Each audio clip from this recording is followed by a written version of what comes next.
Alright guys, hello and welcome. In this video we'll be going over the green starter deck. So here we go, we're gonna select it and I'm gonna have to go through all of the dialogue real quick. Alright guys, as always we're gonna go to deck builder, check out a few of the cards, get an idea of what we're working with, and then we'll do some battles. So let's get this set up. Here we go. So right away we have some really good starting cards. All About Green is about defense, health, really powering through. At least for a good amount of green. Some green has a little bit of control, like debuffs like Pirate over here. So when this card is cast, a target fighter loses 250. This is commonly something you might see around green and blue. Some debuff, some control, some swap, stuff like that. But also, green has a lot of wipes. You'll see that commonly. Here's another one, Mass Epidemic, here's Langs, and here's Barcode. Mass Epidemic looks like it's been changed. Put all colored fighters into their owner's base plate. Okay, so it does remove them from play, but it doesn't completely remove them. It tosses them into the base plate. So they would be able to generate off of them, it looks like. It's an option, but it might be I'm not entirely sure if they'll be generating. I'm saying this because the base plate is the area where they would generate. I'm pretty sure with the terminology. Let's see what else we got. We got Polyhex. It's a very beefy card. Gain 2 green and 2 colorless studs. So its price tag is pretty reasonable. It's really good overall. And we get a little bit of green and colorless back when we do summon it. So that means we can toss it out and another one. This one's really good, mainly green. Let's take a look. These are gonna cost 2 green, 3. This is a full white, so it's pretty good. Full white, pretty good, but they're pretty expensive. 4 white icons is 2 turns. 3 is gonna take 2 turns. And it looks like quite a few of them are gonna take 3. This one's gonna be hard to get. Unless we save. Same for this one. Alright.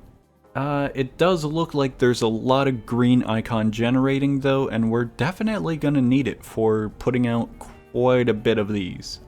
Especially as we get into these ones over here that cost a little bit of both. Alright. We should be good. We totally should be good. All allied fighters gain 150 health, so there's the life gain we were talking about a little bit ago. During your end step, we already got that. Yeah, it looks really good. Everything's beefy, as expected from green. And let's get into a battle. Alright guys, we finally got a match after a while, and we're gonna see how we do. This green deck is very, very basic, so it's not gonna be anything too special, but I'm a little bit curious to see how much I remember. Green is easy. This starter deck is easy to get the hang of. But it's gonna take a moment for me to realize all of our situations here and there a little bit, just a little bit. When this card is cast, you gain a colorless stud. That'd be really good for generating colorless. This is pretty epic, that's cool. This is our main thing to save. 2 charges when it dies, spend a charge to resurrect it. Polyhex, we're gonna get rid of one of these just to get a little bit of generation and turn. Something like that. I gotta gauge what is valuable and what isn't, basically.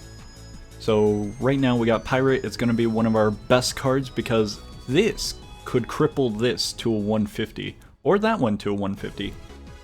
They're using a dual color deck, blue and red. A little bit worried. Whenever this card attacks, you lose 200 life.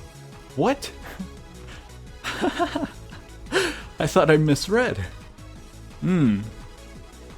This one's just a wall. Just a little bit of a wall. Not a major wall, but a wall regardless. Let's see here. 2 icons, 1 up. Debating. We can go Pirate up or Langs up. Deal damage to them. They're gonna hit both into here, most likely. We could also sit. Sit, both of them do damage, or he tosses another. He has 1 blue next turn, 2-1, same stuff, 2 goes up. Over here we have 2 All of ours stay the same except 2 goes up for white. We're gonna get rid of this one. We now have 3. Gain a colorless stud. Let's put up 2 walls. It's not good sacrificing too much. We have 3, 5 next, 4, we're good. 5 white, 4 green. That's basically what I'm saying. I know a few of my numbers can be a little bit weird to hear. Like if I'm just spouting out random numbers like 550, 720, you know, something like that. It could be a little bit off, but hopefully I can clarify just a little bit of that.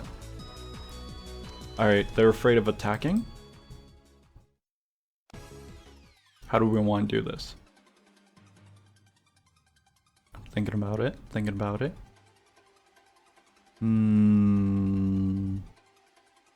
We don't want to flood. That's the thing about it. We're going to toss this one. This one can go to base plate. Pretty gaming. But the situation here is basically getting something cool. We shouldn't be doing this. We by no means should be doing this. But we're going to. We're going to flood just a little bit. Red hurts. Red hurts majorly. We're going to keep it at 4. If he's got a wipe, it is what it is. We lose 3 cards, maybe... I don't think 4, unless it's Boba. We have way too much generation already. We're low on cards. When this card is cast, draw a card. They have drawing, but we don't. So we got to kind of sit around a little bit. Let's see here. 400... Pod 00 is going to be resurrecting twice. We need to get rid of that one. That's going to be a challenge. Just a little bit of a challenge. Let's see here. 550. 3 to 3 can happen. 150. That's 3. 450. Thinking about everything. Oh no, their cards are beefy. They're pretty beefy. We're going to sacrifice Lanx's this one. We have way too much generation. Lanx goes into our graveyard. 150 to 2, 2, 3, 4. 450. We're going to do 450 onto this one. When this card is cast, yeah, that one's just going to sit around. After this card attacks, set the locks on a target fighter to 2. That one would have been a better choice, but it would have been a pain to try and kill. The locking mechanic is basically going to stall one of our cards from being able to attack.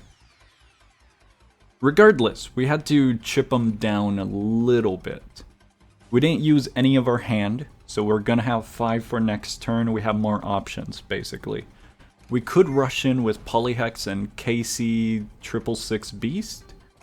But I'm not entirely sure that we need to. If we go with Polyhex, they're gonna lock Polyhex unless we kill Vox. That's a part of it. They have yellow? Why do they have yellow? Interesting. This is a situation where a wipe would be good. We're gonna go with a big wall. We're gonna go with a big wall and have them duke it out, basically. It doesn't matter if they gen or not, it just matters that we stay in the fight. Because currently, their deck is all over the place. They got yellow, they got blue, they got red. It's okay. It's totally okay. Our card has 1000 health. Their cards are a little bit smaller, they're gonna pack a punch. But, it's okay.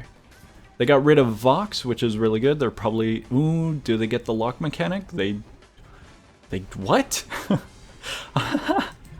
What'd they do? Target, what? I have no idea what just happened.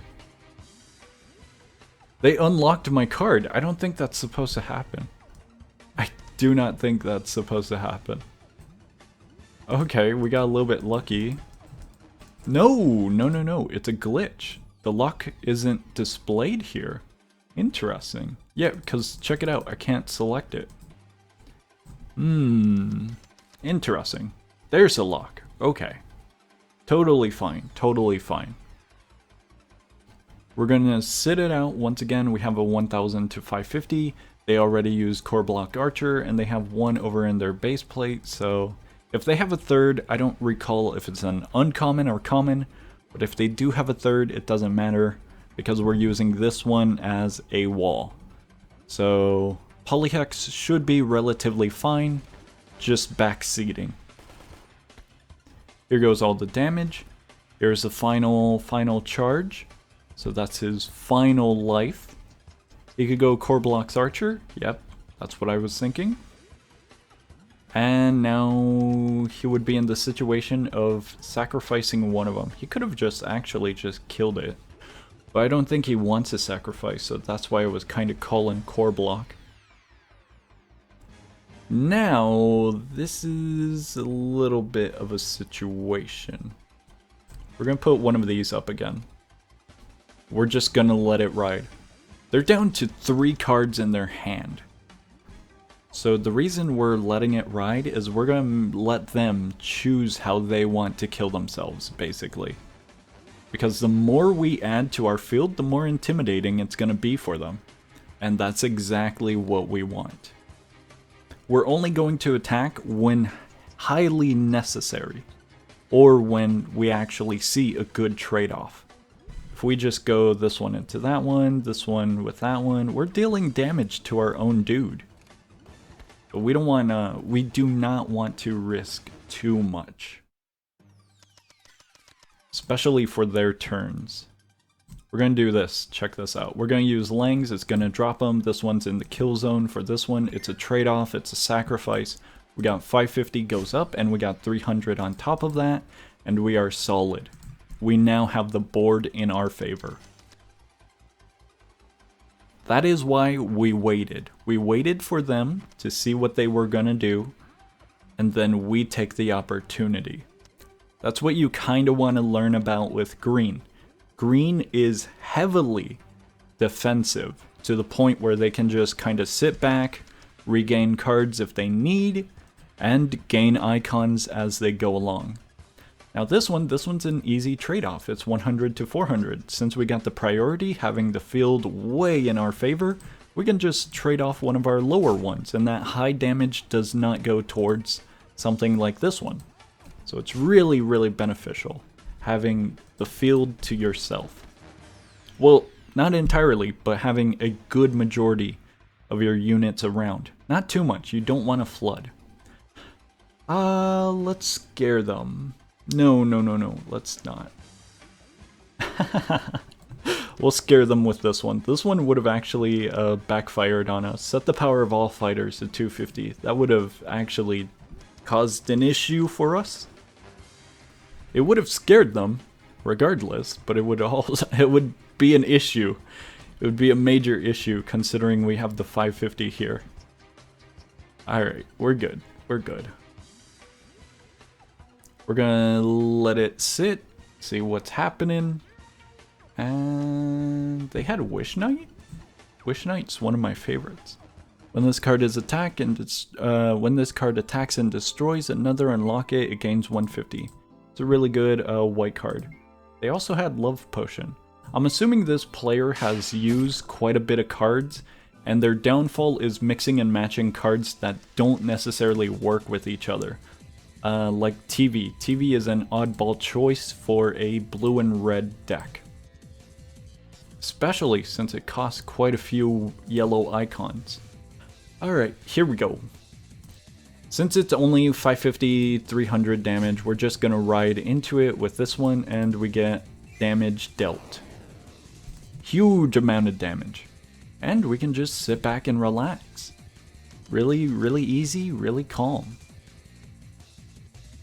If they ran blue, they would have had a little bit more control over us. Pure blue, pure starter blue.